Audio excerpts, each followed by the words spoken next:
Bom dia a todos. Meu nome é John Min, eu sou coordenador executivo da Aliança Procomex, em nome de quem eu dou as boas-vindas para esse Web Dialogue sobre as mudanças trazidas pela Portaria MAPA com relação às embalagens de madeira. Eu quero agradecer a presença e a participação do Rafael Ottoni, que é da Divisão de Facilitação do Comércio, da Coordenação Geral de Sistema de Vigilância Agropecuária Internacional Vigiagro, do MAPA, o Caio César Simão, Coordenador Geral de Fiscalização e Certificação Fitossanitária Internacional do Departamento de Sanidade Vegetal e Insumos Agrícolas, do DSV do MAPA, e também a Débora Maria Rodrigues Cruz, que é da Coordenação Geral de Fiscalização e Certificação Fitossanitária Internacional, no mesmo departamento que o Caio. Então, a ideia da sequência do evento é que o Rafael e o Caio darão uma visão geral, os objetivos e os principais mudanças da nova portaria, e depois da apresentação deles, nós teremos um momento para responder às dúvidas que foram encaminhadas antecipadamente pelos participantes no Web Dialogue. Então, sem mais delongas, eu vou passar a palavra para o Rafael e o Caio. Rafael. Bom dia, John. Bom dia a todos. Obrigado pela oportunidade, John. Para a gente é sempre interessante poder conversar com vocês. Uma breve apresentação, né? Então, meu nome é Rafael Ottoni, sou auditor fiscal do Ministério da Agricultura. Trabalho na coordenação geral do Vigiagro, né, que é o Sistema de Vigilância Agropecuária Internacional, e atualmente na divisão de facilitação do comércio. Tá? Eu vou dividir essa apresentação com o Caio, deixar que ele se apresente e depois eu retorno. Bom dia a todos, meu nome é Caio, eu fico em Santa Catarina, eu trabalho metade do tempo com sanidade vegetal aqui, a outra metade eu dou apoio para a Coordenação Geral de Certificação. A Débora, que está presente também aqui, é a chefe de divisão dos tratamentos quarentenários, e eu presto apoio para ela também nessa parte, tá aqui com vocês para trazer alguns esclarecimentos sobre as mudanças da nova portaria.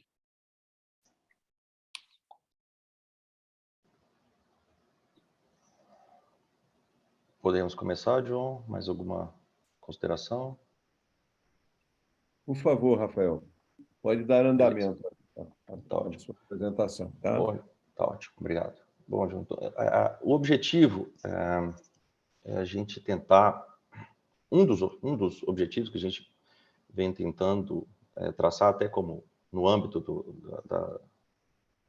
das questões de facilitação, é ter essa maior interação com os nossos usuários, né? Então, o objetivo hoje é apresentar as principais mudanças que foram trazidas pela Portaria 514.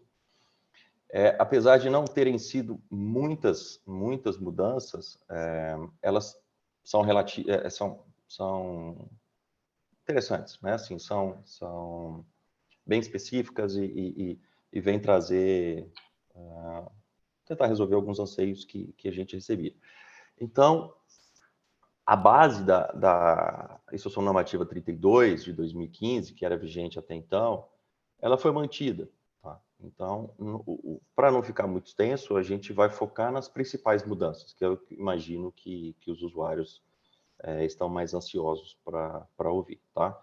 E desde já a gente continua sempre à disposição, caso permaneça alguma outra dúvida e a gente puder ajudar. Tá? Então, assim, um breve histórico do porquê rever a Instrução Normativa 32. Né? Então, desde 2015, a gente tinha a IN 32, que já foi uma evolução das instruções anteriores, mas a gente observou que, até pelo contato próximo com vocês, com entidades representativas, a gente viu que melhorias poderiam ser feitas. Né? Então, a gente recebeu bastante demanda, principalmente com relação a questões de facilitação na certificação. Isso é um aspecto muito mais técnico da parte de tratamento fitossanitário no Brasil, então não é muito o foco dos usuários que estão presentes aqui hoje, mas está contido no âmbito da norma, então também foi um objetivo de alteração.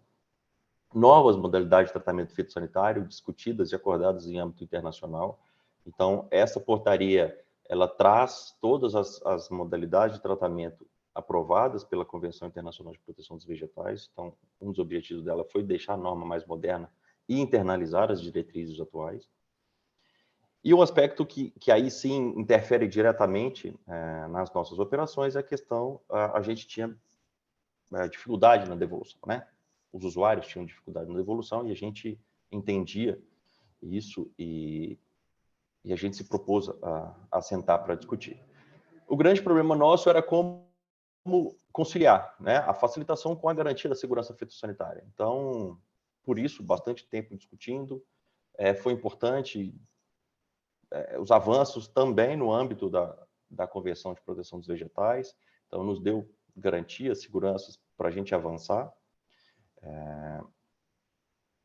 E aí nós chegamos, né? No ano passado, nós chegamos a uma minuta proposta. Essa minuta, ela foi objeto de ampla participação social, então isso para nós foi interessante, porque a gente conseguiu capturar colaborações além daquelas que a gente já tinha, né, de 2015 a 2020. Então essa portaria teve a sua minuta em consulta pública por aproximadamente 45 dias, né, de dezembro de 21 a fevereiro de 2022. Nós recebemos 66 contribuições, muitas delas foram incorporadas, outras não foram incorporadas no texto por não ter relação direta, mas elas estão incorporadas na melhoria de procedimentos, então, ainda que não se tratassem do escopo específico da portaria, elas estão diretamente relacionadas, então elas foram, sim, consideradas. Então, isso para a gente foi importante, porque a gente conseguiu avançar na participação social e a gente entende que isso faz parte das medidas de facilitação. Tá? Então, o foco nosso vai ser o que efetivamente mudou, principalmente para o importador. Tá? Volto a dizer, a gente não vai focar na parte de tratamento fitossanitário e certificação, credenciamento de empresas, na parte de exportação. Tá? O nosso foco vai ser mais na parte de importação. Então, basicamente, as principais mudanças foi que a gente, antes existia a figura de um certificado de tratamento chancelado pela Organização Fitossanitária do país de origem. Isso, no âmbito da Convenção Internacional, parou de ser aceito, então, hoje passa a ser apenas o certificado fitossanitário. E este certificado fitossanitário ele somente é aceito para países que não internalizaram a NIF 15. A gente fez questão de colocar isso aqui para vocês, mas assim, isso é irrelevante, porque os principais países, ou os países mais relevantes e importantes do comércio internacional, todos eles são aderentes à NIF 15. Então, apesar de existir essa possibilidade, ela é remota, tá? Quase inexpressiva. Então, a gente pode basicamente fixar que apenas a marca IPPC passa a ser a certificação aceita para o nosso fluxo de operações. Mas, se por algum motivo, algum país que não aderiu, não é signatário da NIF 15, exportar para o Brasil, as embalagens poderão vir acompanhadas do certificado fitossanitário emitido pela organização fitossanitária daquele país. Um ponto que a gente foi muito cobrado por vocês, e nesse ponto a gente conseguiu avançar, a questão da marca. Hoje, a gente passa a aceitar apenas uma única marca legível, ela passa a ser suficiente para a liberação agropecuária. Aqui eu gostaria de fazer uma observação. O Brasil não está...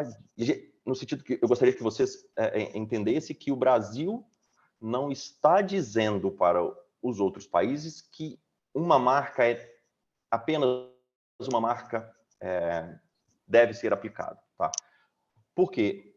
o uso da marca, a aplicação da marca, isso é regulado por cada país de origem.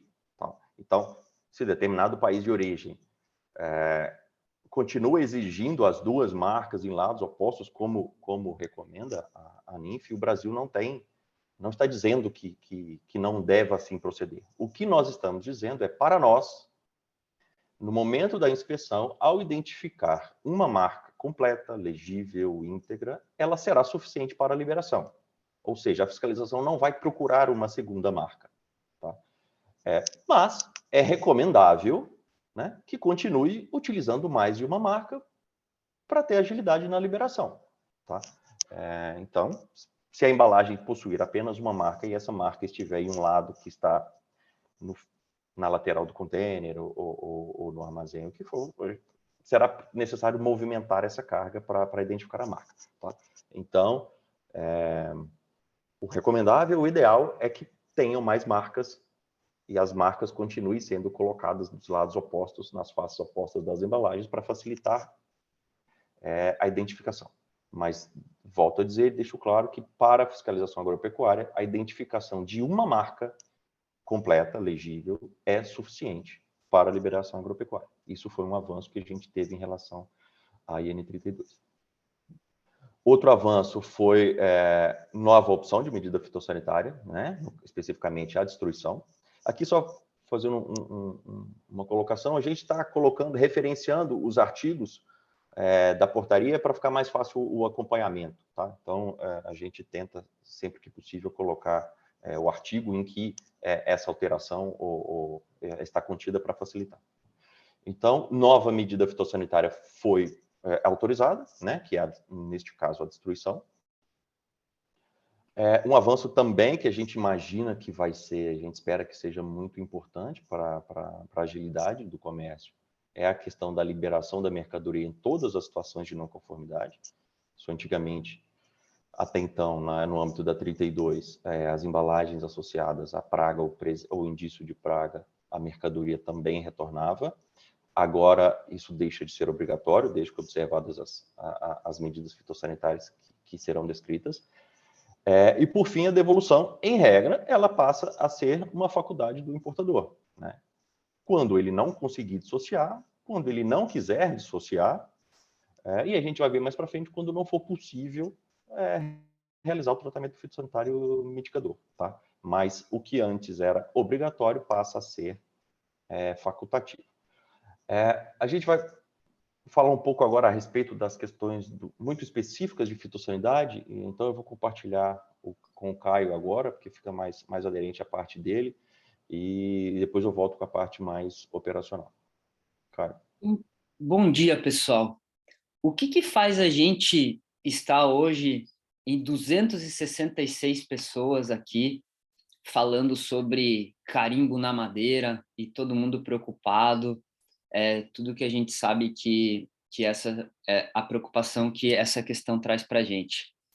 Eu queria que vocês tivessem em mente que o carimbo na madeira, na verdade, não é à toa que ele está ali. A gente tem no Brasil uma lista com 777 pragas quarentenárias, que quer dizer que estão fora do Brasil, mas que, se forem introduzidas em território nacional, podem causar um grande impacto econômico. E dessas 777, a Embrapa, em 2019, catalogou 23 como pragas que podem ser introduzidas no Brasil por meio de embalagem de madeira. Aqui eu trouxe umas fotos para exemplificar o tipo de dano que essas pragas podem provocar, tanto em florestas plantadas, nós somos grandes produtores de pinos, eucalipto, teca, quanto nas nossas florestas nativas. Se puder passar, por favor. Aqui mais alguns exemplos, né? E esse tipo de praga ele se tornou uma preocupação internacional. A gente tem um caso emblemático, que foi a introdução do besouro asiático nos Estados Unidos, que causou prejuízos de bilhões, e a gente ainda não tem aqui no Brasil, por exemplo. Se puder passar, a Alessandra pode passar. Então, o que essa marca que a gente tanto discute significa? Ela foi desenvolvida, a gente tem uma Comissão Internacional de Proteção de Vegetais, a CIPV, IPPC, na sigla em inglês, que estabelece regras em conjunto com os países interessados para evitar a disseminação de pragas com o aumento do comércio internacional. Essa é a principal causa da existência da CIPV. E uma dessas preocupações está na embalagem de madeira. Por isso foi desenvolvida a NINF 15, que é a norma internacional que estabelece os critérios para tratamento de embalagens de madeira. Então, qual que foi a ideia aqui? O país na origem trata a sua embalagem de madeira para que as mercadorias carregadas por ela possam facilmente transitar no comércio internacional, mas que as pragas não façam isso. Então, a gente troca a mercadoria, mas não troca a praga. E o carimbo, ele é somente o último passo, é o selo que traz a certificação para todo esse processo de tratamento, que é acompanhado e supervisionado e auditado por cada país signatário da NINF 15, que são todos os grandes players do comércio internacional. Por isso não existe papel, a marca é o certificado. Por isso, o Rafael falou ali atrás, o certificado fitossanitário somente para países que não são signatários da NINF 15. A Débora participa de um grupo de NINF 15, ela pode até falar um pouquinho mais sobre isso depois. Então, é isso que a gente tem que ter em mente. É um certificado de tratamento que nos permite rastrear o tratamento pelo qual essa embalagem foi submetido, aonde aconteceu, e verificar se esse tratamento é autêntico. Se puder passar, por favor, Alessandro. Então, quais que são as características da marca? Elas têm que ter o símbolo do IPPC aqui e os códigos que demonstram da onde veio essa embalagem, em qual país ela foi tratada e quem foi o responsável por esse tratamento. Ele pode assumir algumas variações que estão previstas no anexo, mas tem coisas que são... existem algumas características para as quais não se faz nenhuma concessão. Essa marca ela precisa ser legível. Eu preciso identificar aonde ela foi tratada. Eu preciso poder avaliar se esse tratamento é autêntico. Não pode ser laranja ou vermelho, ela tem que ser indelével e persistente. E, na hora que a gente está, vocês como importadores, os senhores como importadores, estão selecionando fornecedores, é interessante, é uma recomendação que se opte pela gravação a calor. É uma recomendação da NINF, porque ela é uma marca muito difícil não, ela foi queimada a fogo, ela não vai sair de jeito nenhum da embalagem.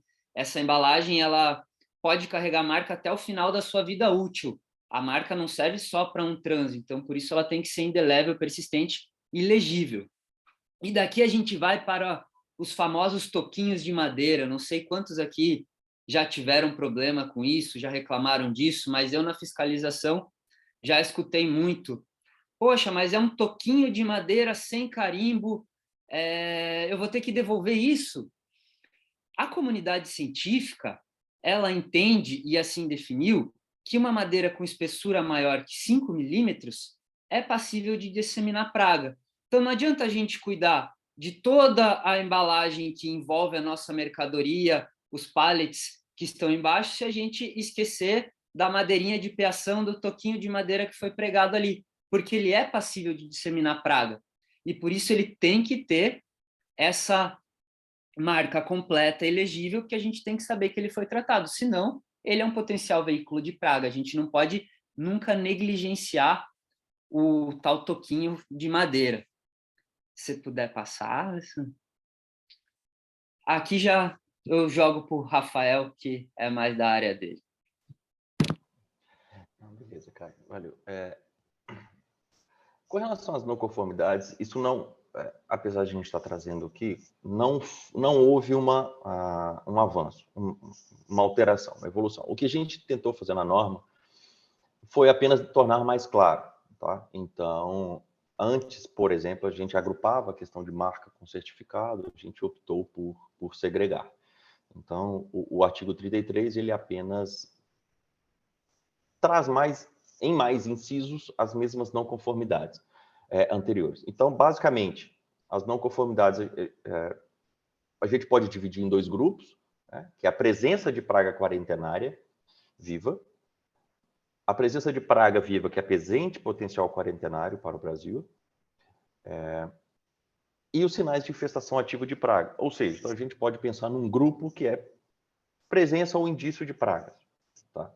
Esse seria um grupo mais grave, mais gravoso. Então a gente vai ver que as medidas fitossanitárias para esse primeiro grupo são mais gravosas do que para o grupo seguinte, que está associada à ausência ou irregularidade da certificação fitossanitária. Considerando que a certificação pode se dar pela marca IPPC ou pelo certificado, para os países signatários ou não da NIF 15, então seriam problemas de ausência da marca ou do certificado fitossanitário, ou irregularidade na marca ou no certificado. Então, o Caio mostrou a questão da marca. Então, a marca ela tem os seus elementos, ela tem o seu formato, ela tem as suas características que têm que ser observadas, apesar de ser autorizada variações nessa marca, que estão contidas no anexo da norma, que o Caio mostrou no slide anterior, mas são variações pontuais. Então, tanto a ausência da marca quanto a irregularidade na marca é considerada uma não conformidade passível de medida fitossanitária, que a gente vê a seguinte. Por favor, Alessandro. Dentre as medidas fitossanitárias, permanece a questão da devolução. Né? Então, a devolução tanto da embalagem quanto da embalagem e mercadoria continua existindo. E aí a portaria 514 trouxe como inovação a possibilidade de destruição das embalagens ou suportes de madeira. Então, hoje a gente passa a ter 3 opções: devolução das embalagens, destruição das embalagens ou devolução da mercadoria e respectivas embalagens. Assim como colocado antes, essa medida seria, em regra, uma faculdade, não uma obrigação como era antes. O que precisa ficar muito claro é que, independentemente do tipo de não conformidade, né, daquelas 7 não conformidades citadas anteriormente, se é associada a praga, a indício de praga, a ausência ou irregularidade da marca, independente da não conformidade, a internalização da embalagem de suporte de madeira é proibida. Tá? Então, o que muda é o procedimento, a execução da medida fitossanitária, mas o ingresso da embalagem não será autorizado em nenhuma situação associada à não conformidade. Isso tem que ficar muito claro. Próximo, por favor, Alessandro. Com uma inovação em relação...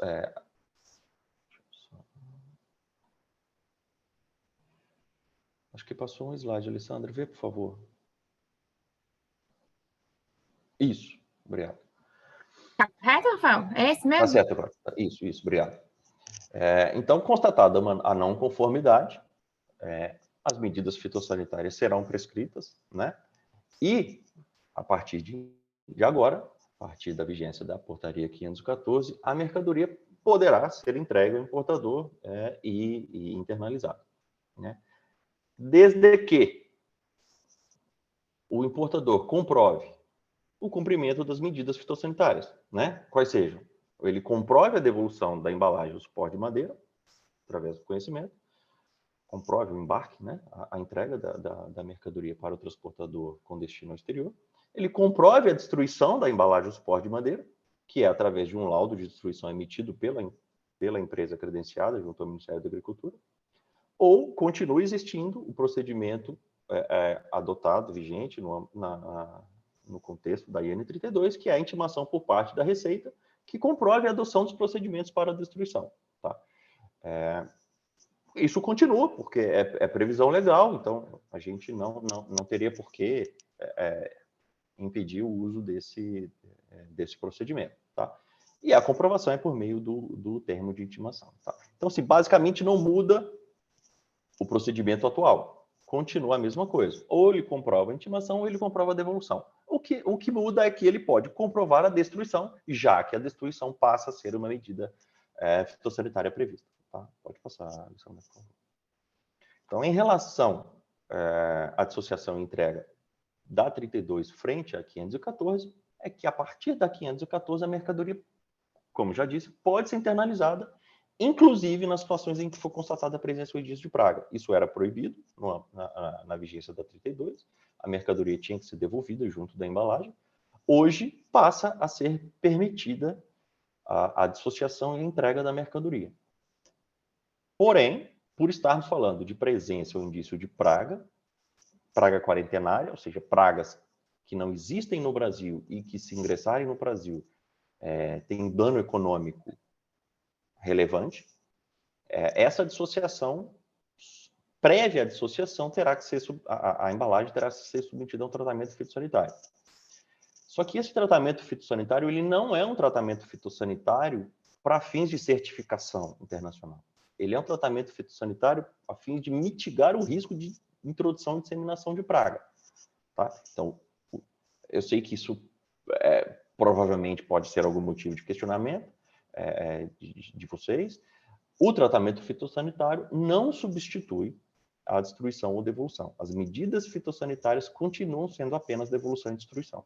O tratamento fitossanitário ele é uma medida mitigadora de risco para que a gente consiga autorizar a dissociação da mercadoria e a entrega.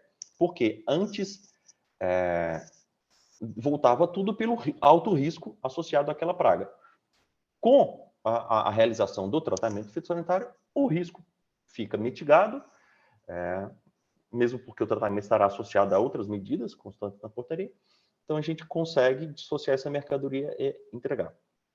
Porém, é preciso ficar claro também que isso é uma faculdade do importador.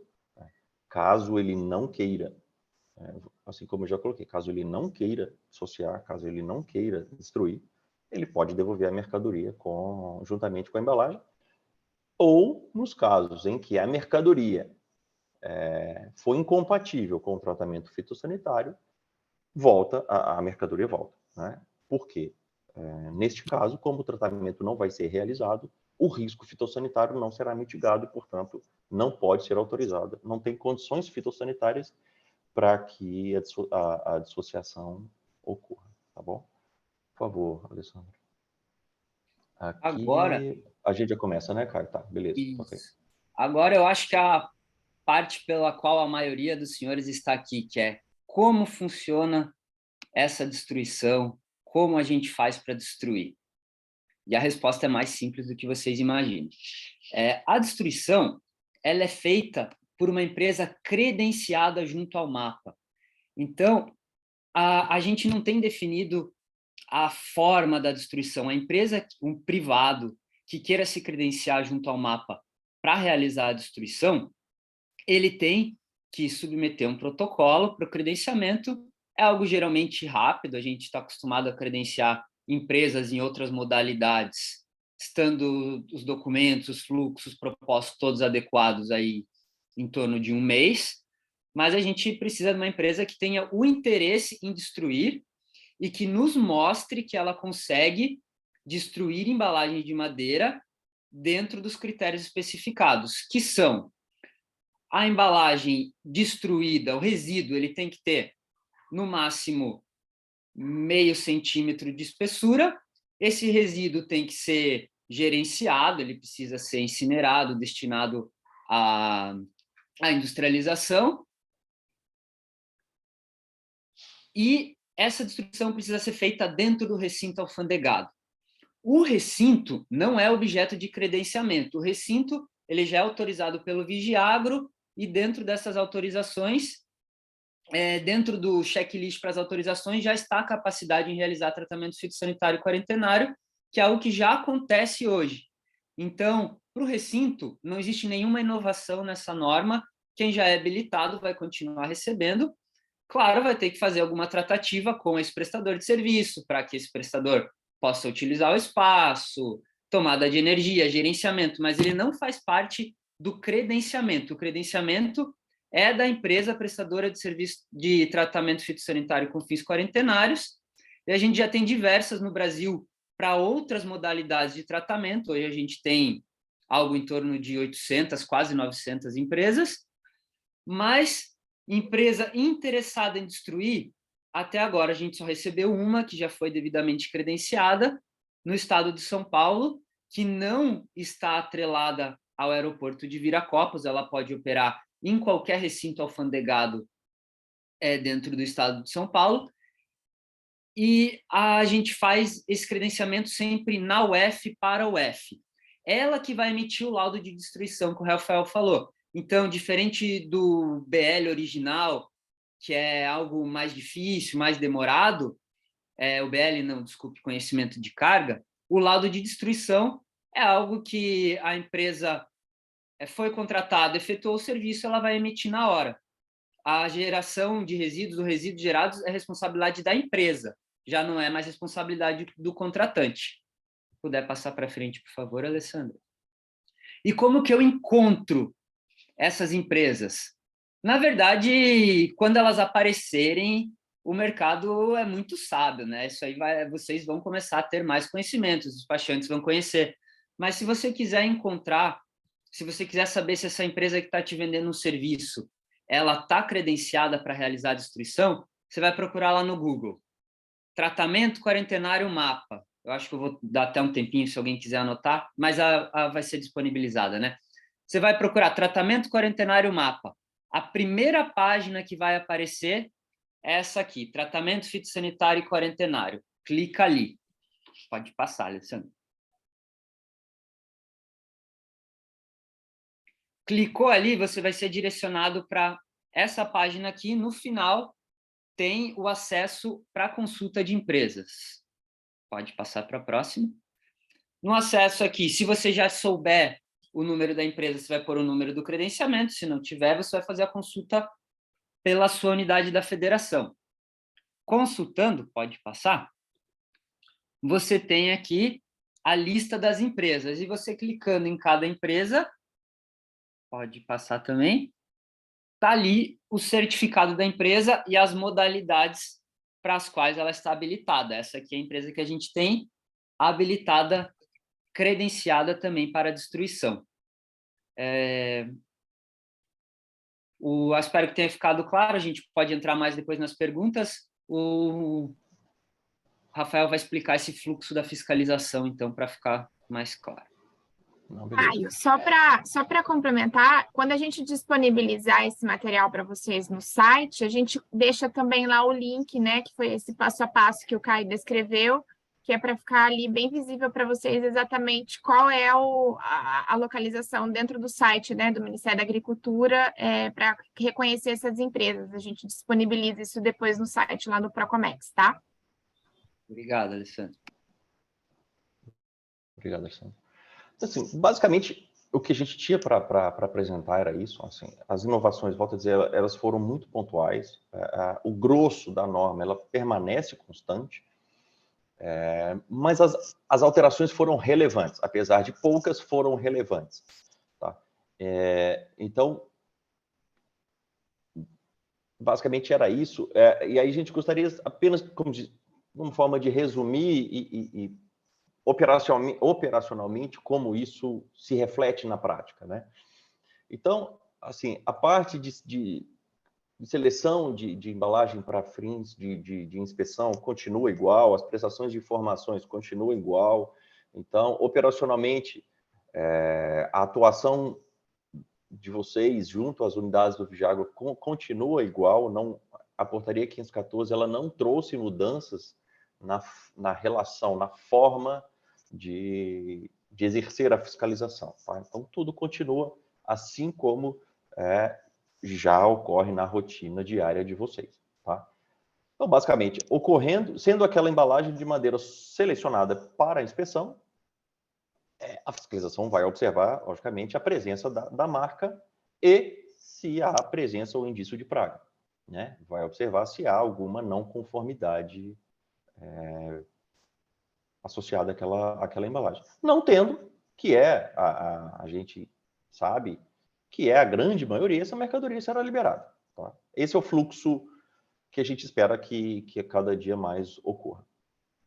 Havendo alguma não conformidade, a gente precisa identificar qual é a não conformidade, né? Que eu comentei a questão do grupo. Se é o grupo de presença ou indício de praga, há um caminho. Se é o grupo de ausência ou irregularidade na certificação, ou seja, marca ou certificado fitossanitário, é outro procedimento. Então, sendo uma não conformidade associada à presença ou indício, associada à ausência ou irregularidade na marca, essa embalagem, podendo ser dissociada da mercadoria, ela será encaminhada para destruição ou devolução. Aqui a gente está colocando destruição porque a gente entende que é o caminho mais rápido, né? Mas poderia ser a devolução também. Ela será encaminhada para destruição e a mercadoria será liberada assim que o importador comprovar a destruição ou a intimação pela Receita, assim como a gente já colocou. Estando a não conformidade associada à presença ou indício de praga, essa mercadoria será submetida ao tratamento fitossanitário mitigador, que também é realizado por uma empresa credenciada junto ao MAPA. Então, a empresa que realizará esse tratamento também está naquele hall de consulta das empresas credenciadas junto ao MAPA, que são as empresas que vocês já conhecem, né, no dia a dia. Realizado esse tratamento, a gente faz uma nova inspeção para avaliar a efetividade do tratamento, não sendo identificado nenhuma presença de praga viva naquela embalagem, que é o que se espera, afinal o tratamento foi efetivo. A embalagem podendo ser dissociada da mercadoria, dissocia, devolve ou destrói, libera a mercadoria. Não podendo ser dissociada, ou não sendo do interesse do importador a dissociação, retorna a mercadoria mais embalagem. Tá? Então, assim, não é um fluxo novo, é o mesmo fluxo operacional de hoje. A diferença é a figura da destruição, associada à devolução, a critério do importador, e a possibilidade de dissociação da mercadoria em todas as situações, assim como a gente já colocou, desde que realizado o tratamento mitigador de risco. Tá? Basicamente é isso. A gente pretende evoluir no sentido de, isso é um objetivo nosso para o próximo ano, também no contexto da facilitação do comércio, a gente evoluir o máximo possível na harmonização dos procedimentos, na evolução dos procedimentos, tornar os procedimentos mais ágeis, mais fáceis, mas, assim, isso são avanços não necessariamente relacionados a essa portaria. Tá? Essa portaria não trouxe alterações procedimentais específicas. E aí, só para ficar claro, como a gente já pontuou várias vezes, o tratamento realizado, ele mitiga o risco de introdução e disseminação de praga, mas não o elimina. Por isso, o tratamento estará sempre associado à destruição ou à devolução a critério do importador. Próximo, Alessandra, por favor. Então, por fim, a gente gostaria de deixar claro, e aí é um pedido nosso, né? A gente gostaria que vocês, usuários da fiscalização agropecuária, incluíssem a preocupação fitossanitária no planejamento da importação de vocês. Entender que a marca não é apenas um carimbo, né? A marca, ela é um resultado de um certificado fitossanitário, que antes era emitido em papel, agora passa a ser por uma marca, assim como o certificado fitossanitário para exportação de produtos hoje é em papel, a gente vai evoluir para que seja totalmente eletrônico. Então, assim, não tratem a marca como apenas um carimbo. Então, não existe o carimbo. Então, não existe uma certificação fitossanitária e, por consequência disso, essa embalagem ou suporte de madeira é de alto risco para o comércio internacional. E também, associado a perguntas que certamente virão, que também é do nosso desejo evoluir, a nossa expectativa, os nossos anseios é que vocês tenham cada dia mais adesão a critérios rígidos de conformidade fitossanitária, porque isso certamente terá impacto na redução da fiscalização agropecuária. Não é nosso objetivo, nosso interesse aumentar a porcentagem de inspeção, ter mais destruição, ter mais devolução. Nosso objetivo é que a cada dia tenha menos embalagens de madeira não conforme. Esse é o nosso sonho. Então, a gente precisa da preocupação de vocês com a conformidade fitossanitária, que vocês entendam que vocês podem ser ou deveriam ser, a primeira barreira fitossanitária do Brasil, né? Impedindo que as suas contrapartes embarquem embalagens não conformes. Eu acho que aí a gente consegue a cada dia mais reduzir a quantidade de intervenção física do Ministério no ingresso das mercadorias. Tá? Essa era a mensagem que a gente gostaria de passar. John, devolvo a palavra e a gente fica à disposição para qualquer questionamento que se Muitíssimo obrigado, Rafael, e muitíssimo obrigado, Rafael, e ao Caio por essas explicações e pelo trabalho que vocês estão fazendo, tá? E pela disponibilidade de compartilhar com a comunidade essas novidades. E, sem mais delongas, eu vou passar a palavra para a Alessandra, que é da equipe do Procomex, que ela vai formular as perguntas que chegaram pelos participantes antecipadamente. Tá? Então, essas são as dúvidas encaminhadas pelos participantes e a Alessandra que vai cuidar dessa parte do Web Dialogue. Alessandra. Alessandra, só um pouquinho. Se vocês puderem colocar a Débora Cruz no spot, que, como eu falei antes, é a chefe da divisão de certificação, e a gente não pode desperdiçar o conhecimento dela nesse momento aí. Já está lá. Já está. A Débora já está. Obrigada, John. Bom dia a todos. Como o John colocou, no momento da inscrição para esse Web Dialogue, né, a gente disponibilizou ali a possibilidade dos participantes registrarem as suas dúvidas, né, as suas questões. E aí é justamente isso que a gente compilou aqui, né? Nós selecionamos, não haveria tempo hábil, né, para estar respondendo todas, mas a gente vai estar disponibilizando isso junto com a apresentação, os links ali, né, citados pelo Caio, no nosso site, e ali a gente vai ter a resposta para todas as perguntas enviadas, né? Bom, vamos aproveitar aqui esse tempinho final que a gente tem. Acredito que várias dessas questões vocês já devem ter acabado respondendo ali, né, na apresentação de vocês. E como é que a gente definiu aqui, compilou essas perguntas? Nós dividimos em 6 temas, né, que foram as principais mudanças. O segundo tema é referente à liberação das mercadorias, são as dúvidas, né, inerentes ao processo de liberação. O terceiro é a destruição das embalagens. O quarto são as questões relacionadas à condenação da madeira. O quinto fala um pouco sobre a dissociação entre a embalagem de madeira e a mercadoria. E, por último, né, não sempre é questionada, é abordada a questão do EA integrado, que o Procomex vem acompanhando junto com o MAPA, né, o desenvolvimento de um projeto. A gente tem ali feito um trabalho para mapear, entender todos os cenários, as operações cursadas pelo MAPA hoje nas diversas unidades, buscando ali o desenvolvimento de um programa, de um piloto para o EA integrado. Depois, até, Rafael, fique à vontade, né, para falar um pouco sobre isso, a gente tem conversado bastante. Mas vamos lá às perguntas, né, que é o nosso foco principal aqui. Então, falando das principais mudanças em implementação, a primeira pergunta que a gente tem aqui é em relação, na prática, né, quais são as principais mudanças e impactos na operação e em comparação com a IN 32. Então, acho que direciono para... Basicamente, beleza. Basicamente, os impactos, a gente espera que sejam todos positivos, por óbvio. As principais mudanças, foi aquele primeiro slide que a gente comentou.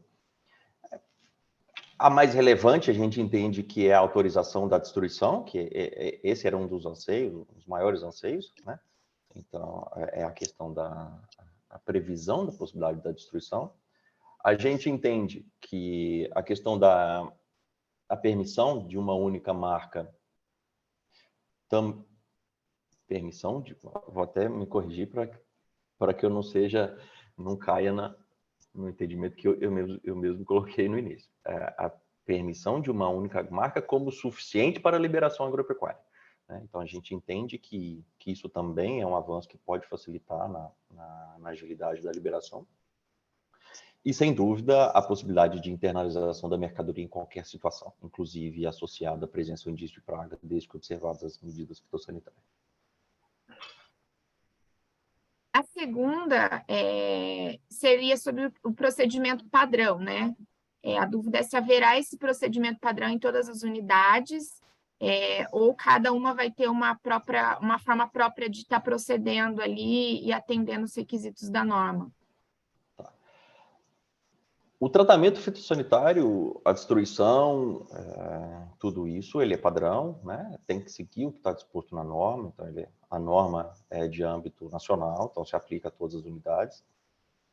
Procedimentos específicos operacionais das unidades continuam ocorrendo como está hoje. Então, nesse sentido, coisas operacionais podem, muito específicas de tratamento entre importador, usuário e a unidade, continuam como está hoje. A norma não entra nesse mérito, não interfere na operação diária, micro do Vigiarco, então continua como está hoje. Mas,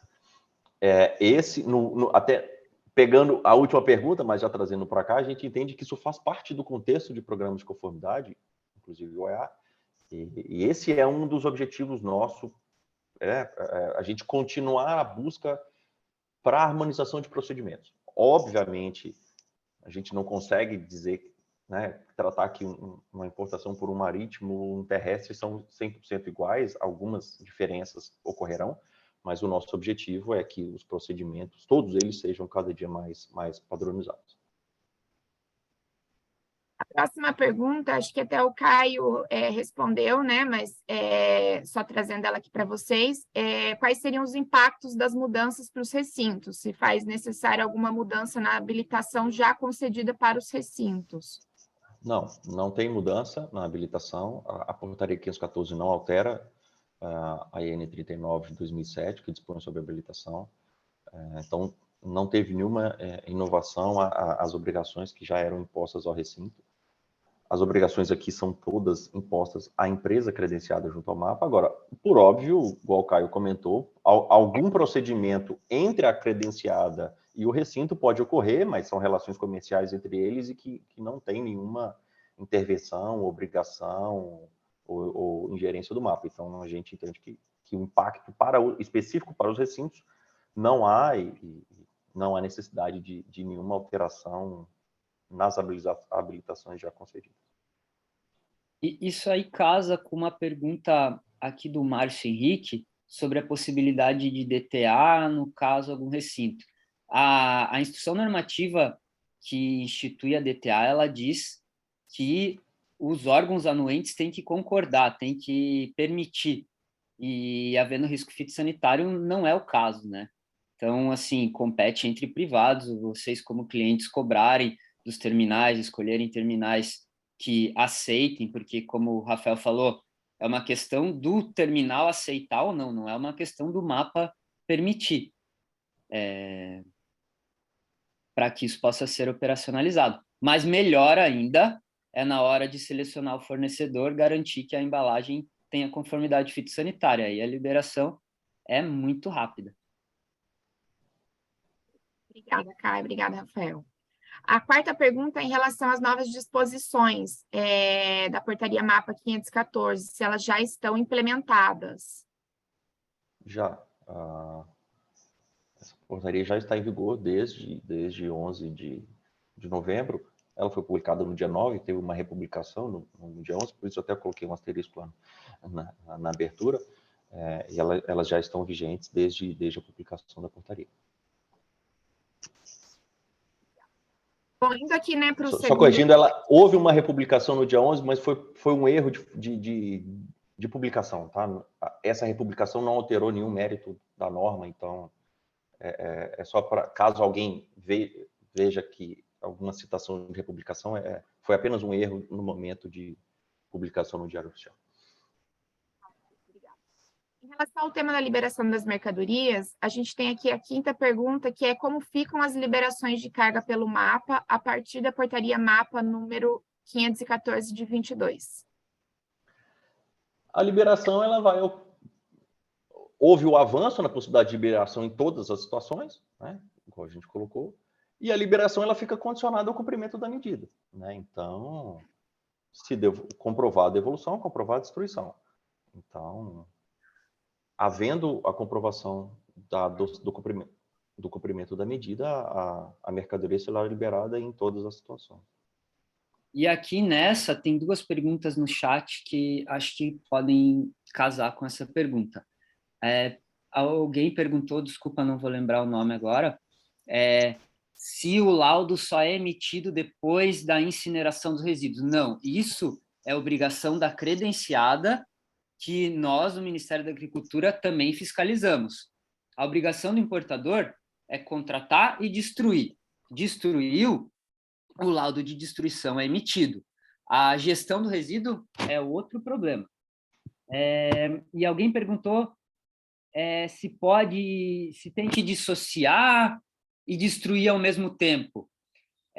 Não é obrigatório, mas existe um artigo na portaria que diz que a segurança fitossanitária deve ser mantida.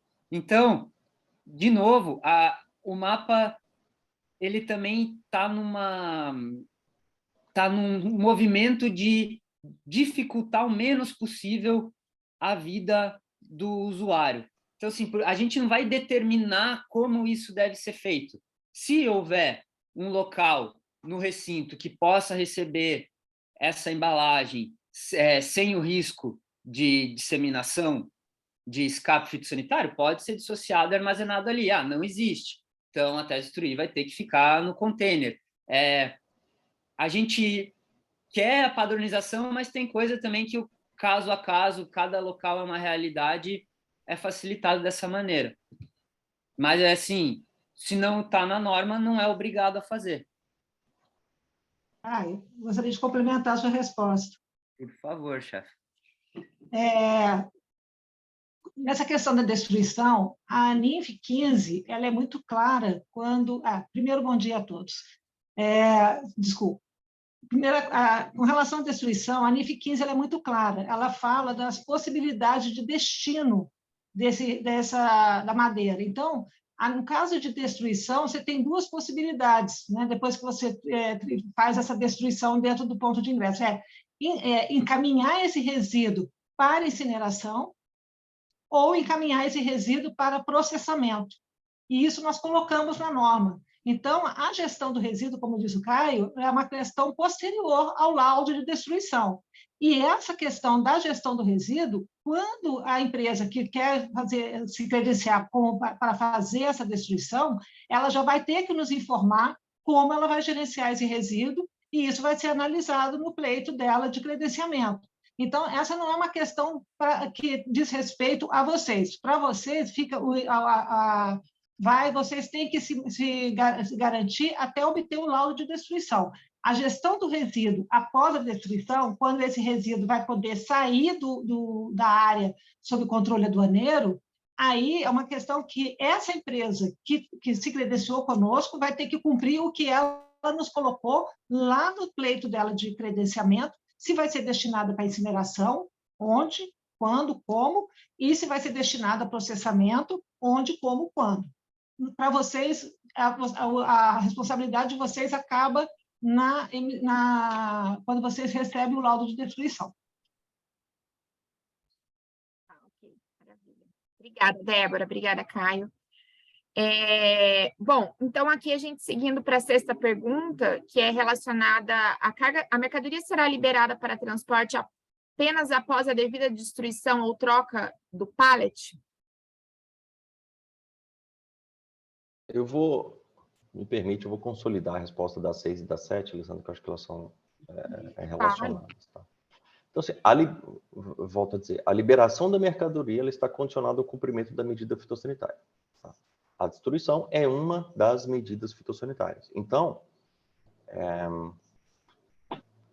se a liberação é antecipada ou não, assim, a questão tendo uma não conformidade, terá que ser adotada a medida fitossanitária, qual seja a destruição ou devolução, e uma vez comprovada a adoção o cumprimento dessa medida, a mercadoria será liberada. Tá? Então, para a gente, não tem essa questão de troca de pallet, novo pallet. A questão é, aquele pallet, aquela embalagem de madeira que estava condenada, foi devolvida ou destruída? Sim. Se sim, a mercadoria será liberada. Tá? Então, a condicionante é só essa. Cumprimento da medida fitossanitária. E a comprovação é a apresentação do laudo de destruição. No caso da destruição, sim. No caso da devolução, o conhecimento de cargo. Exatamente. E temos também a figura da intimação da receita, né? Que eu não sei como é que tem funcionado na prática nas alfândegas. Bom, em relação ao tema destruição das embalagens de madeira, a 8ª pergunta é: como é a possibilidade de destruição das embalagens em território nacional? Eu acho que essas coisas estão mais associadas a vocês, vou deixar. E eu acho que aqui também meio que dá para responder tudo ao mesmo tempo, porque uma casa com a outra, e também tem coisa do chat. A possibilidade de destruição é na área alfandegada, onde essa mercadoria foi internalizada, somente essa possibilidade. A gente está falando de uma mercadoria com risco fitossanitário, uma embalagem com risco fitossanitário, que é o que a gente já tentou deixar claro. Então, essa é a única possibilidade, destruir nesse local. É uma empresa credenciada, não precisa que o fiscal esteja junto. Não, mas isso era uma outra lá na frente. Eu vi essa pergunta do termo de ocorrência no dia, a gente não entendeu completamente, agora eu vi uma outra aqui. O termo de ocorrência, ou a NFA, que eu acho que quem usa o SIGVIG ainda fala em termo de ocorrência, né? Ele é lavrado pelo fiscal, mas a possibilidade de escolher é do importador. A pessoa que perguntou ali falou que em alguns locais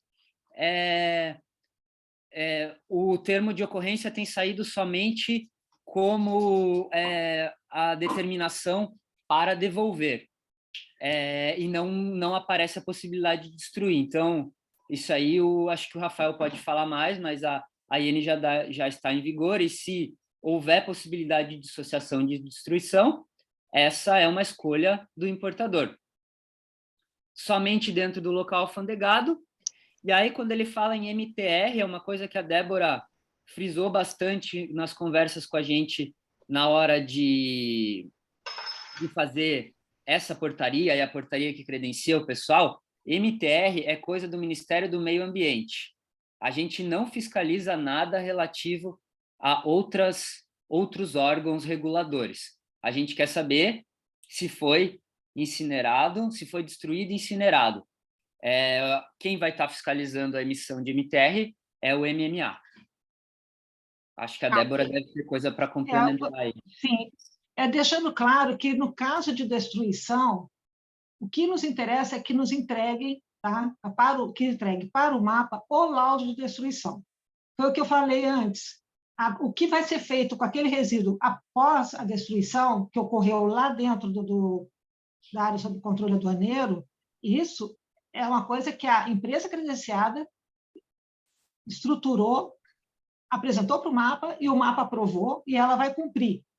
Então, para vocês, parou no laudo de destruição. Se ela vai incinerar, ou se ela vai mandar isso para uma indústria que vai fazer chapa, aglomerado, compensado, isso aí não é com vocês, isso é conosco. Tá? Faz parte da nossa fiscalização, caso haja algum desvio. Tá? Com relação ao MTR, como o Caio falou, aquilo que não está na nossa competência, que é de competência de outro órgão, nós não vamos verificar, não é da nossa alçada. Tá? O que pode acontecer, de caso haja alguma denúncia, alguma coisa, a gente encaminhar uma denúncia dessa para o órgão, não é da nossa competência.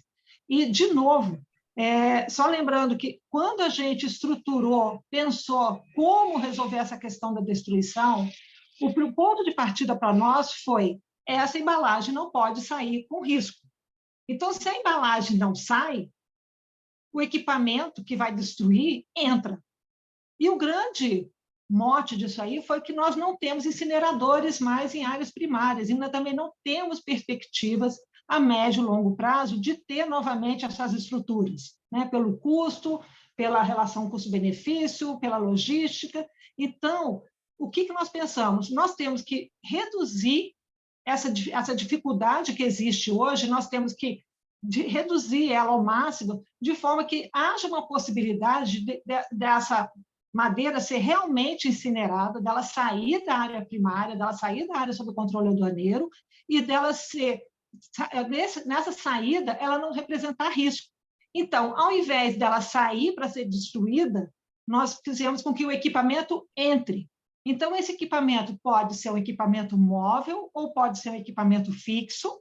O que importa para nós é que ele destrua a madeira até uma dimensão que não há risco fitossanitário, e essa dimensão é definida na NINF. A NINF trouxe para nós esse parâmetro, e aí, a partir do momento que ela foi destruída, até esse tamanho mínimo, máximo que a NINF permite, aí sim ela pode sair e ir para a incineração. Porque a gente ficava preso nessa história de que não tem incinerador, então devolve.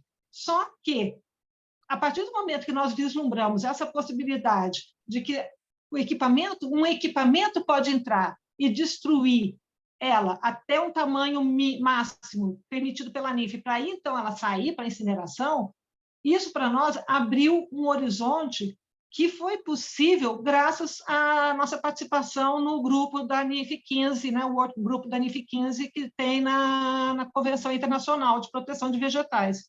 Então, conversando com outras pessoas que representam, que são autoridades fitossanitárias em outros países, a gente começou a vislumbrar possibilidades e alternativas para solucionar esses problemas. E o que a gente espera? Que, em primeiro lugar, é que vocês sejam realmente esse filtro, né? Essa barreira, a primeira barreira fitossanitária, como o Rafael falou, e que também a gente tenha uma redução de custo de mandato de segurança, que é um custo muito alto, um custo administrativo alto para nós e um custo também, né, judicial alto para as empresas. Então, o que a gente quer é conformidade, de uma forma que essas medidas garantam a redução e a mitigação do risco que essas pragas representam para o país. Obrigada, Débora. Bom, aqui o próximo tema, ainda falando de destruição, vou, né, compilar, contextualizar todas aqui, se todos os pontos, né, portos e aeroportos vão estar preparados para atender essa nova portaria, se há previsão de prazo para esses lugares estarem aptos, né, e a lista, que é a pergunta 14, se o mapa possui essa lista de credenciadas, o Caio já até explanou sobre isso, a gente vai disponibilizar esse link. E a 15 ela vai até ao encontro de uma anterior, que questiona se a destruição tem que ocorrer na presença dos fiscais, né? Se ela precisa ser acompanhada por eles. A Débora está até ali balançando a cabeça, né? Negativo ali. Então, assim, o resumo desse slide é se as unidades estão preparadas já para iniciar a destruição, se tem prazo para isso. A 14 a gente já vai endereçar na resposta no site. Posso começar, Caio? Vai lá. Por enquanto, nós só temos uma empresa que solicitou que está credenciada no estado de São Paulo. Parece que ela tem filiais, parece que no Rio de Janeiro também, no estado do Rio, ela também já se filiou. E a gente se credenciou. E parece que havia uma outra também, ou a mesma, que também estava se credenciando, não sei se era no Rio Grande do Sul. Hoje, o cenário que nós temos ainda é de uma distribuição restrita, talvez por baixa demanda, né? Então, assim, se tem uma previsão para eles estarem aptos, não tem, vai depender do interesse das empresas se credenciarem, né? Nós criamos essa possibilidade, criamos essa ferramenta, e agora nós estamos na expectativa de receber essa demanda. E a lista, como diz o Caio, está disponível naquela sequência que ele passou, e não há necessidade da presença do fiscal. O fiscal pode, assim como da mesma forma que a empresa comunica o tratamento, a empresa que for credenciada para destruir, ela também vai ter que comunicar a destruição. Então, isso para possibilitar a presença do fiscal, mas não que obrigue a presença dele. Ele pode, eventualmente, ir acompanhar. para ver se está tudo ok, se o equipamento está atendendo, se o resíduo realmente está baixo, está mitigando o risco. Essa questão dos recintos, Alessandro, igual a gente comentou, o mapa não vai credenciar o recinto. Não é o recinto que é responsável pela destruição, é a empresa credenciada. E, logicamente, o credenciamento é uma faculdade. As empresas que têm que demonstrar o interesse em se credenciar. Então, os portos, aeroportos, a princípio já estão preparados. Né? Mesmo porque não tem nenhuma necessidade de adequação por parte deles. Porque não são eles que serão credenciados. Então, quem tem que se adequar são as empresas. Prazo, a gente não consegue, igual a Débora colocou, prever, porque eles precisam pedir. Então, eles pedindo, os prazos serão os mais ágeis possíveis, porque a gente entende a urgência disso. Mas, assim, não é uma relação muito de interesse da empresa. Eu olhei por alto, assim, algumas perguntas no chat, se o recinto não quiser, se o recinto não permitir. Isso é uma relação comercial, recinto, empresa credenciada. Quanto ele vai cobrar, quando ele não vai. A gente não entra nesse mérito. A questão é, o mapa antes não permitia. O mapa apenas só permitia a devolução. Hoje a gente passa a permitir outras opções. Se essas opções serão utilizadas ou não, isso é uma relação comercial dos usuários com as empresas. Tá? Perfeito. Obrigada. Bom, a gente já extrapolou até um pouco do nosso tempo, mas a gente já está quase aqui no fim, falando ainda da destruição. Vocês já acabaram, né, discorrendo sobre isso ao longo das apresentações. Se a embalagem condenada terá que ser tratada para ser destruída. O tratamento ele vai ocorrer tão e somente quando a não conformidade estiver associada à presença ou indício de praga. Tá? E é um tratamento para mitigar o risco de introdução ou disseminação. Então, se for presença ou indício de praga, sim, terá que ser tratada. Se for associada à ausência ou irregularidade da marca, não há tratamento, apenas a destruição direta. Só complementando a resposta do Rafael, o tratamento visa a segurança da manipulação desse material para ser dissociado e para ser levado para a destruição. Então, se tem presença de praga ou tem sinais de infestação ativa de praga, para que a gente possa retirar isso do container, para que possa ser dissociado, para que possa ser destruído, a gente não tem como fazer isso sem antes fazer o tratamento. É uma questão de mitigação do risco de escape, introdução e disseminação dessa praga.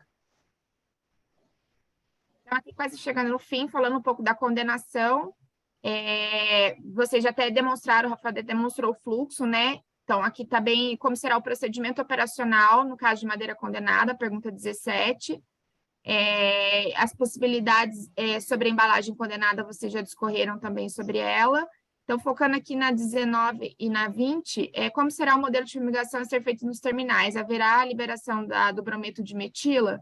E se as madeiras condenadas, elas podem permanecer no container de origem até o tratamento? Acho que a 19 e a 20 é algo que a gente não abordou, né, precisamente. Está contigo, Caio.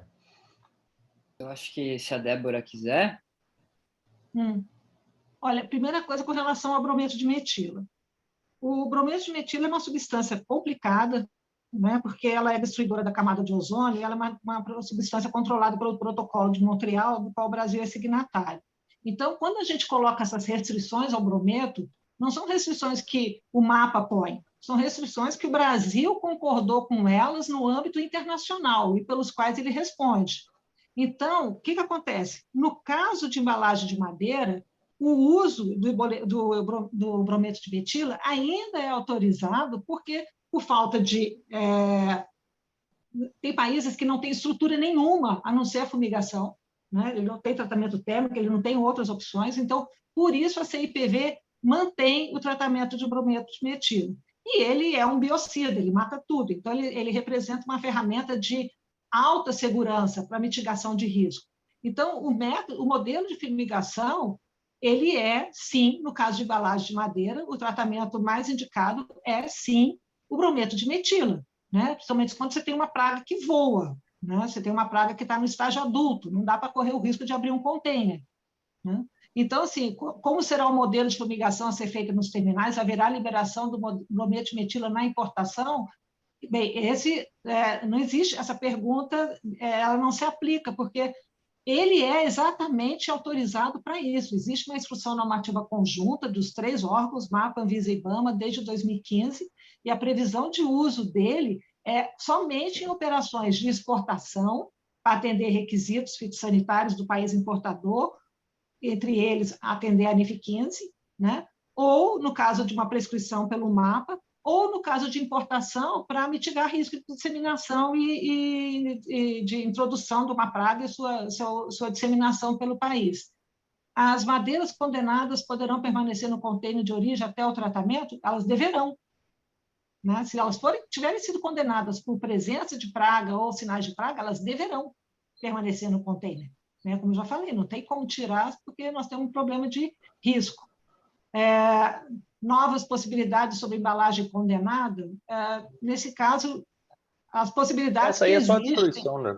É só destruição, né? Que eu falei, depois da destruição, ou incinera ou vai para a indústria de transformação. E procedimento operacional, vocês querem completar, gente? Não sei se eu abordei tudo. Não, isso aí a gente passou o fluxo, acho que já tá coberto. Pois é.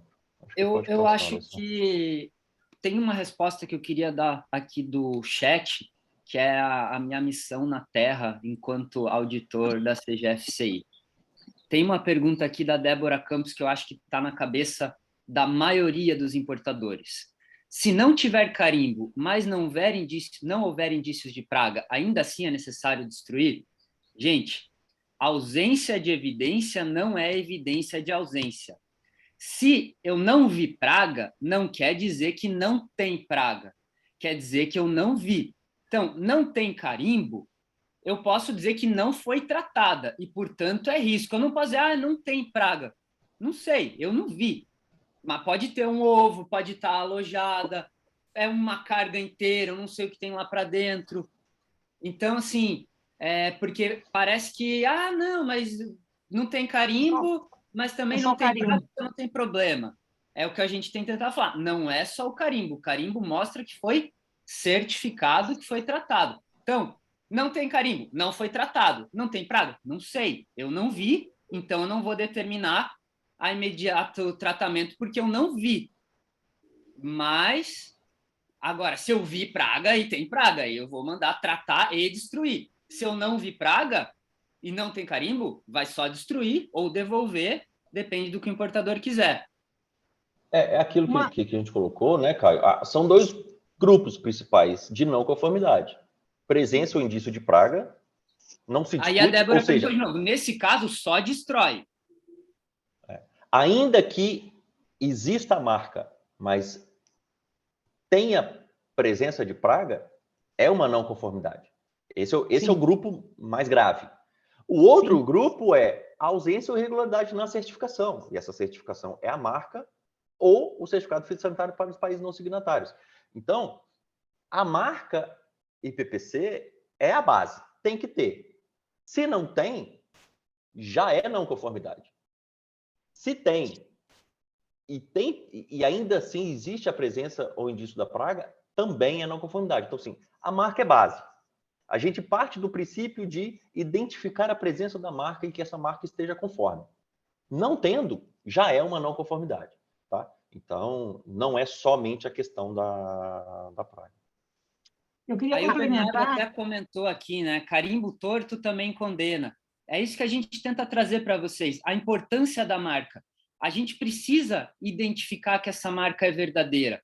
Precisa ter o símbolo do IPPC, você precisa chegar no país, você precisa chegar no aplicador. Então, assim, a marca é séria, não é o carimbo torto, é a falta de informações que essa marca deve de trazer. Por isso que a gente fala para vocês, se preocupem com o problema fitossanitário na hora de escolher seu fornecedor. É uma preocupação. Se a rapidez na liberação depende da embalagem de madeira, é uma questão a ser levada em conta.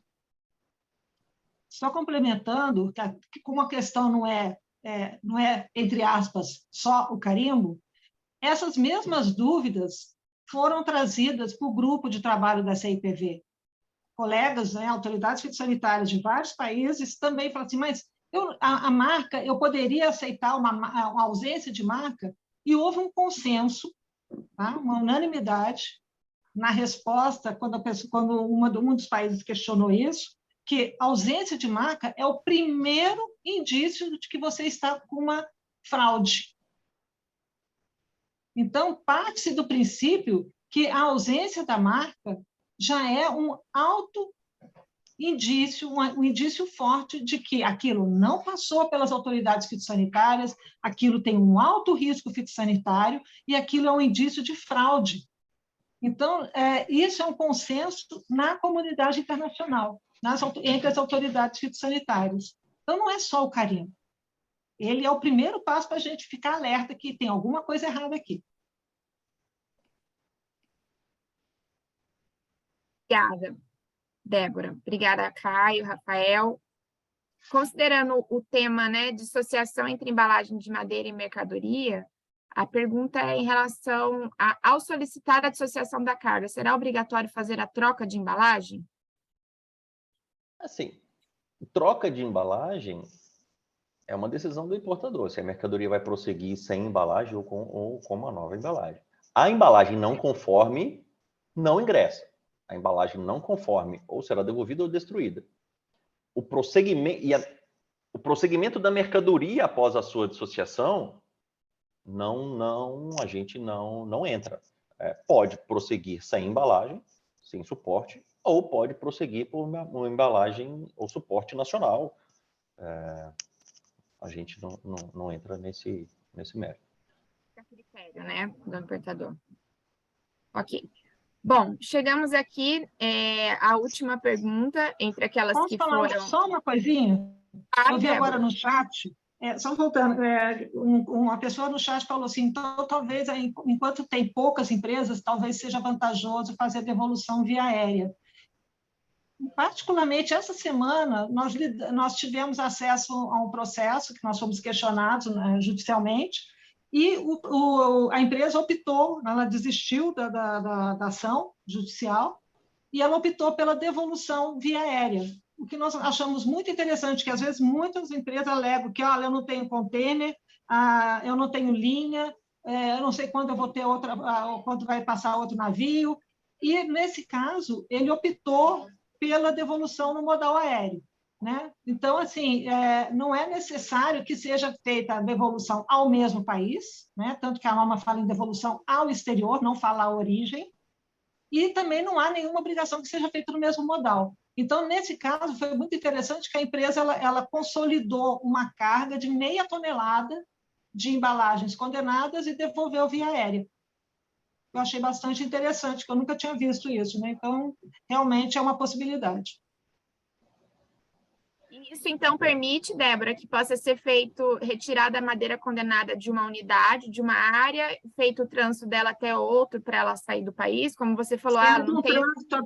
Sendo um trânsito aduaneiro, uma coisa, junto com a Receita, nesse caso, estava toda a movimentação, toda a movimentação da carga estava toda alinhavada, estava toda segura do ponto de vista aduaneiro, do ponto de vista fitossanitário, então estava bem embasado e houve realmente uma devolução para o exterior em outro modal.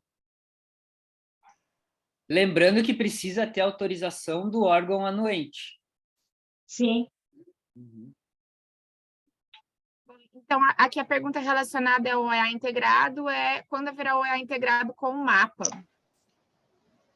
Boa pergunta. É um anseio das empresas. Mas é nosso também. Então, assim, basicamente, a gente já vem discutindo isso, né, Alessandra, no âmbito do Procomex, desde o seminário de OEA e Gestão Integrada que ocorreu em maio. A gente sabe da relevância do programa, isso faz parte das nossas discussões no âmbito de facilitação do comércio, a gente tem total interesse em avançar. Então, isso está na nossa pauta, a gente já avançou bastante em 2022, a gente já tem as vertentes que a gente considera importantes para um programa de incentivo à conformidade. Agora, a gente precisa avançar no modelo desse programa, né? A gente não tem interesse nenhum em exigir requisitos que já são cumpridos perante a Receita. Então, o o momento em que a gente se encontra é discutir justamente com os interessados a melhor forma, né? Não dá simplesmente para, igual a gente já foi questionado, o fato de ser OEA perante a Receita, então concede benefício perante o... Não dá para ser nesse sentido, porque as nossas preocupações não são apenas aduaneiras, né? A gente tem a preocupação com a conformidade e a segurança fitossanitária, porém também não tem por que a gente exigir tudo de novo, né? Então, o nosso pensamento é agregar requisitos, exigências, benefícios, condicionantes àqueles já existentes hoje no âmbito do OEA. E esse é um projeto para 2023, a gente continuar nessas discussões, mas assim, a gente precisa muito da participação dos interessados também, né? A gente precisa saber até que ponto, quais são os interesses, os reais interesses, os objetivos, as visões, os anseios. Então, a gente sabe da nossa responsabilidade, mas a gente precisa, até por ser um programa facultativo, voluntário, de incentivo à conformidade, a gente precisa caminhar junto de vocês. Mas, assim, é do nosso interesse, tá? Então, assim, duas coisas que a gente precisa avançar em 2023 é um programa de incentivo à conformidade e foi a pergunta 2, a questão de harmonização de procedimentos. Mesmo porque as duas coisas se comunicam, né? Um programa de conformidade necessariamente está vinculada a procedimentos conformes, harmônicos e com transparência, com previsibilidade. Tá? Então, sim, é do nosso interesse, está na nossa pauta e a gente espera que também seja do interesse de todos para a gente avançar na discussão. E a gente, como Procomex, vai estar sempre atualizando, né, os interessados, o setor privado, em relação ao andamento disso. Como você falou, a gente vem discutindo, avançando em algumas, né, estratégias aí para esse desenvolvimento, estamos apoiando aí no que for possível e conforme for, né, à medida que avançar e for pertinente, a gente vai abrindo, né, informando toda a comunidade sobre o que está sendo feito. Bom, em relação às... Oi, Débora. Eu não sei se já está terminando, mas só eu gostaria de receber acho que seria muito interessante a gente receber essas perguntas e poder fazer uma resposta e colocar ela no site nosso como um fórum permanente, né? Alguma coisa assim. A gente vai finalizando, a gente compila tudo que está no chat e insere naquele documento que a gente já encaminhou anteriormente para vocês, aí vocês vão ter todas as perguntas, sim.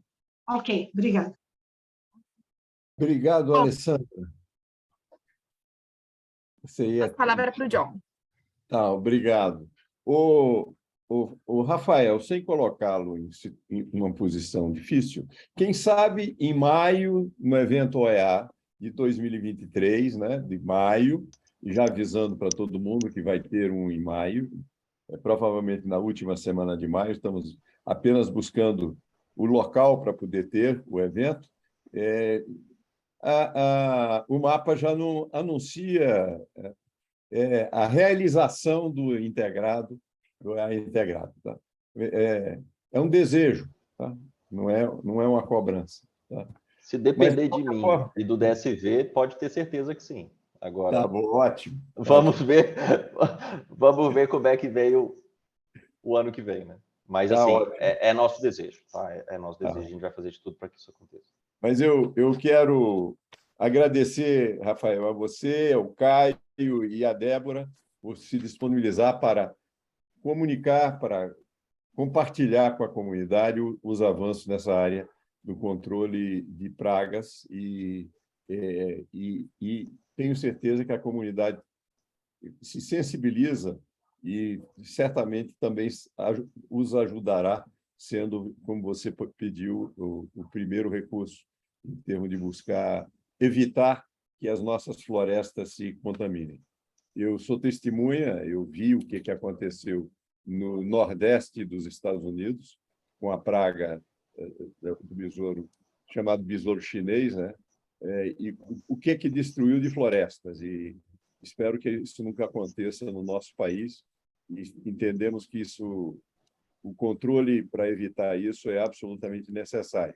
Obviamente, buscamos fazer este controle da forma mais eficiente. E essa possibilidade da destruição no país sem ter que devolver, que é uma coisa que o Procomex tem defendido desde a primeira 2015. minuta da 32, ficamos felizes em ver que se torna possível. Agora, como operacionalizar, eu acho que é a grande questão. Tá? Nós vamos disponibilizar esse material para a comunidade, vai estar no nosso site. Vamos encaminhar as perguntas todas para vocês e as que não foram respondidas durante o evento. Esperamos que vocês possam colaborar respondendo e disponibilizaremos também para a comunidade. Então, mais uma vez, muito obrigado e obrigado a todos aqueles que participaram, assistindo e contribuindo com suas perguntas para que isso fosse um sucesso. E obrigado também à equipe, a Alessandra e a Márcia, e aos demais membros da equipe do Procomex por ter trabalhado para viabilizar esse evento. E nos vemos na próxima. Tá? Se Deus quiser. Então, muito obrigado. A gente coloca à disposição outros eventos, outras reuniões, outros encontros. A gente está sempre à disposição. Obrigado. João, E nós agradecemos também, né? Agradecemos muito porque foi um esforço muito grande da equipe para poder atender aos anseios da comunidade, do setor importador. Não foi fácil. Foi possível e viabilizado graças à nossa participação nesse fórum internacional, que nos possibilitou enxergar possibilidades e discutir possibilidades, e nós esperamos que esse avanço que nós estamos proporcionando agora, viabilizando agora, ele seja acompanhado de uma responsabilidade grande de vocês junto à parte importadora, no sentido de manter nossos índices de conformidade altos, né? Porque com a 32 já houve um grande avanço, nós tivemos uma redução grande de não conformidades, significativo, e nós esperamos manter esse alto índice de conformidade na importação de produtos com embalagem conformes, nós queremos manter, não queremos que esse avanço que nós estamos colocando agora venha a comprometer todo um avanço que a 32 possibilitou. Né? Então, contamos com vocês. Muito bom. João, muito eu obrigado, também queria deixar uma mensagem rapidinho. Fala, Caio. Gente, só para deixar claro de novo, a destruição não é panaceia. Panaceia é a conformidade e, quem sabe, um OEA com engajamento tanto do poder público quanto dos importadores. A destruição é só mais uma opção para tentar facilitar a vida, mas não vai resolver. Obrigado. Certamente, Caio. Muito obrigado mais uma vez e até o próximo evento. Tá? Até logo. Tchau, tchau. Obrigada. Tchau. Boa tarde. Boa tarde.